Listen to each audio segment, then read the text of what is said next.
கர்த்தருக்குள் பிரியமானவர்களே, August 21 Elon G white அம்மையார் அவர்களுடைய மாரநாதா புத்தகம், பக்கம் 465.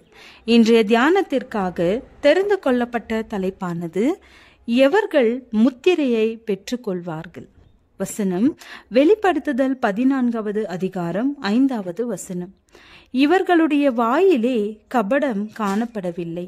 இவர்கள் தேவனுடைய சிங்காசனத்திற்கு முன்பாக மாசில்லாதவர்களா இருக்கிறார்கள்.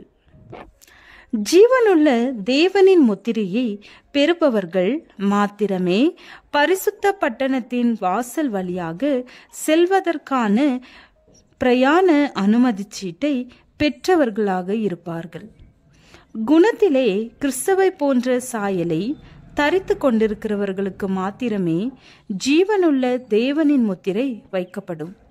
மெழுகு முத்திரையின் பதிவை எடுத்துக்கொள்வது போல் தேவனுடைய ஆவியானவரின் பதிவை ஆன்மா எடுத்துக்கொண்டு கிறிஸ்துவின் சாயலை தன்னகத்தே வைத்துக் கொள்ள வேண்டும். அநேகர் தேவனுடைய முத்திரையை பெற்றுக்கொள்ள போவதில்லை. ஏனெனில் அவர்கள் தேவனுடைய கட்டளைகளை கை கொள்கிறதில்லை அல்லது நீதியின் கனிகளை கொடுக்கிறதும் இல்லை. கிறிஸ்தவர்கள் என்று தங்களை அழைத்து கொள்பவர்களில் திரளானவர்கள் தேவனுடைய அந்த நாளிலே கசப்பான ஏமாற்றத்தை சந்திப்பார்கள். ஜீவனுள்ள தேவனின் முத்திரை அவர்களது நெற்றியில் இருக்காது. அவர்கள் வெதுவெதுப்பாகவும் அரைமனதோடும் இருக்கிறார்கள். அவிசுவாசிகள் என்று மற்றவர்களால் எண்ணப்படும் ஒரு நபரை விட இவர்கள் அதிகமாக தேவனை அவமதிக்கிறார்கள். பிழை செய்யாத அந்த ஒருவரின் ஆலோசனையின் அடியில் வார்த்தையின் நண்பகல் வெளிச்சத்திலே நடந்து கொண்டிருக்க வேண்டியவர்கள் இருளிலே தடவி திரிகிறார்கள்.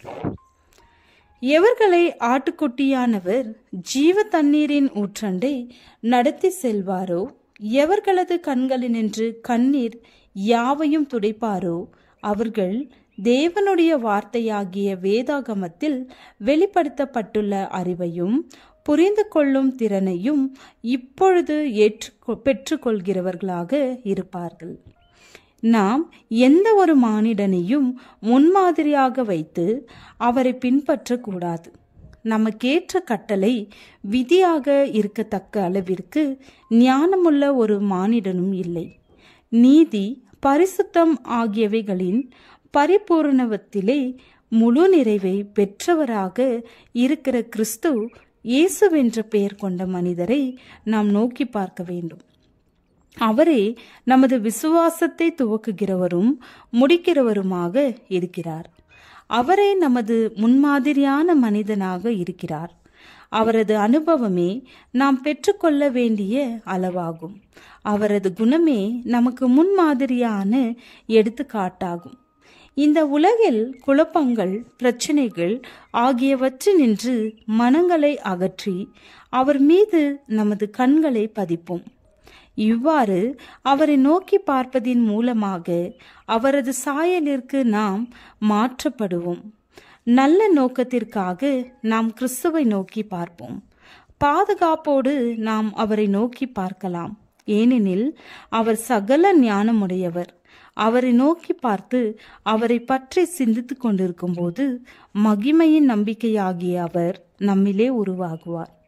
நமக்கு தேவன் கொடுத்திருக்கின்ற அனைத்து வல்லமைகளையும் உடையவர்களாக அந்த 144,000 பேரில் ஒருவராக இருக்க முயற்சி செய்வோம். ஜெபம். பிதாவே, உபத்திரவங்கள் மத்தியிலும் உம்மேலுள்ள விசுவாசத்தை விட்டு விலகாமல் இருக்க பலன் தாரும். ஆமென்.